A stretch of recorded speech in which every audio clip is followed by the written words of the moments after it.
to all the dispossessed youth of Africa, for perpetuation of communion with ancestral spirits through the fight for African freedom, and in the firm faith that the dead, the living, and the unborn will unite to build the destroyed shrines.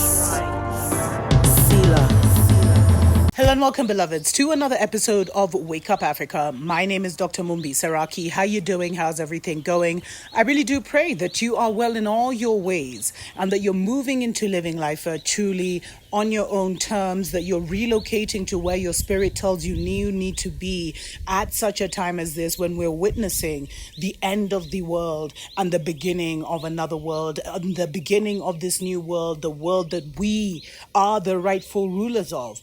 Africa rules next, and not just Africa, but the melanated people rule next. That's why you're seeing so many global events happening, where the UN is, demanding that, our different European and, the divided states, nations pay reparations for racism. There's all kinds of things going on, and it's very important to keep an eye out. But you see, the things that really matter to us, mainstream media won't tell us about. Like, something major has just happened where the Caribbean community has actually opened their first diplomatic mission in Kenya. And this is absolutely huge. Actually, they said within weeks. So maybe by the time you see this, it will be already open. So this was announced by the Antigua and Barbuda Prime Minister during a televised statement to observe the Nelson Mandela Day on 18th July 2021. And he basically said, CARICOM will within weeks formally open a diplomatic mission in Nairobi, Kenya. I've spoken on several occasions to my dear friend, President Uhuru Kenyatta, and we are both delighted by this development. And then he went on to say, this mission will serve as CARICOM's platform in Africa with a mandate to develop beneficial relations with all countries on the African continent. And this is absolutely huge, especially because it's already happening.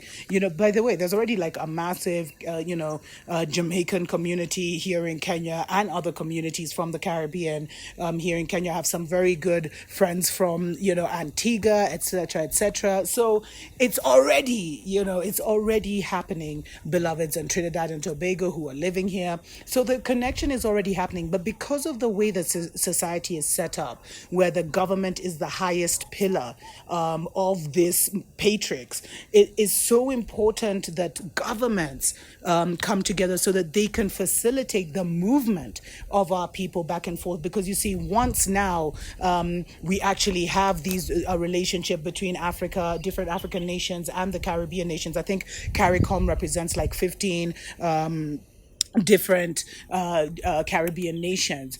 So once we have that, then now we can talk about direct flights. Because Babylon ain't going to give us direct flights from the Caribbean to Africa. They lose business. They love it when we go to Babylon first and then to the Caribbean. They love that division. But, this is how we're going to see it. And I don't know what happened to Peace Airlines, which is a Nigerian private air company, Air Peace, that's the one. They had actually launched their maiden trip from Nigeria to Jamaica. It was a great success at the end of last year. But I'm not sure what has happened. But this is absolutely huge. Because the minute, just them having, just having that CARICOM office in Nairobi is absolutely unprecedented. And this has never happened. Because I told you guys, there was a systematic move to make sure that we all remained separate. Because once we came together and recognized how all over the planet we were, and how similar we were, we'd start to connect the dots. So they've really tried to separate this.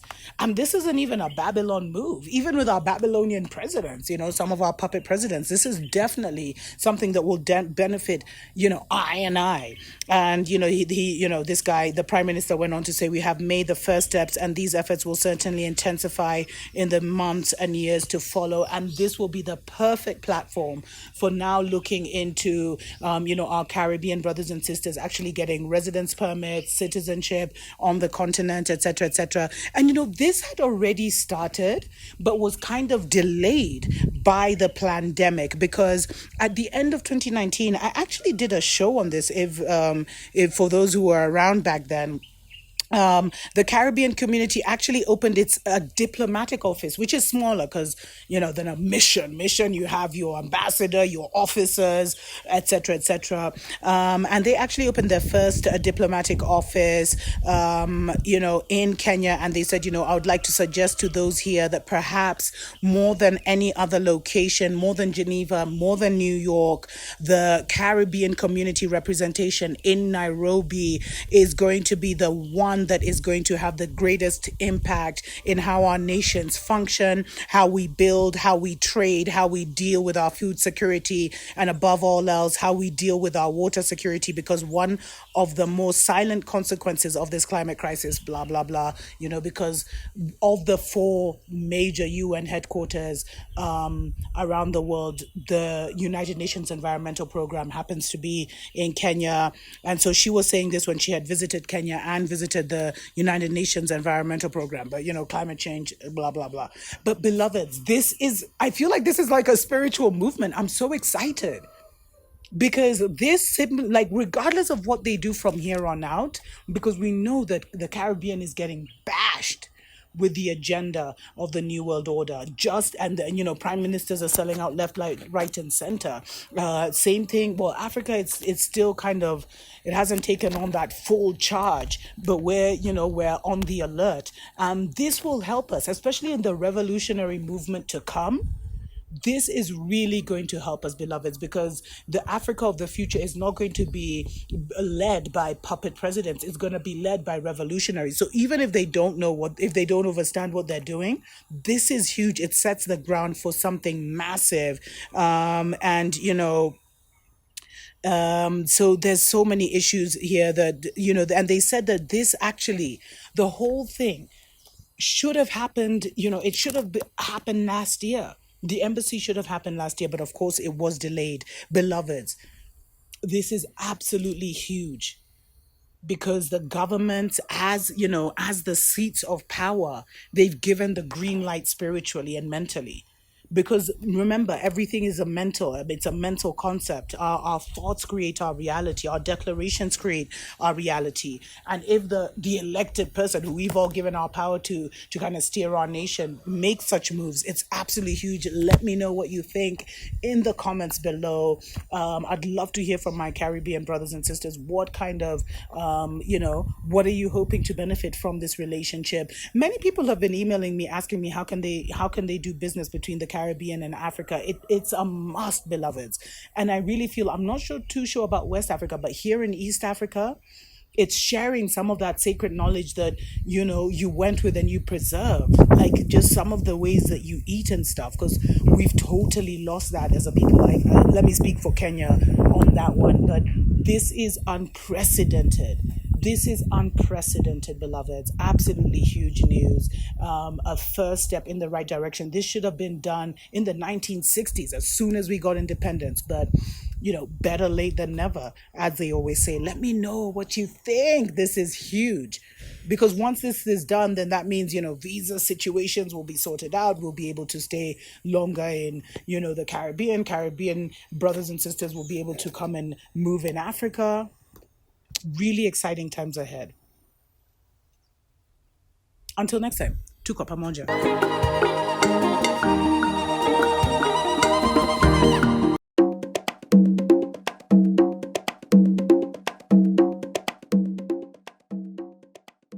As we celebrate Madiba, I pledge as chairman of the Caribbean Community, CARICOM, to commit my efforts during my term to strengthening of relations between the Caribbean community and Africa, the motherland. I intend to work on two tracks. I intend to strengthen the institutional relations between CARICOM and the African Union. We have made the first steps, and these efforts will certainly intensify in the months and years to follow. On the second track, there is much we can do also at the bilateral level to unleash the economic and cultural dimensions of our relations. CARICOM will, within weeks, formally open a diplomatic mission in Nairobi, Kenya. I've spoken on several occasions to my dear friend, President Uhuru Kenyatta, and we are both delighted by this development. This mission will serve as CARICOM's platform in Africa with a mandate to develop beneficial relations with all countries on the African continent.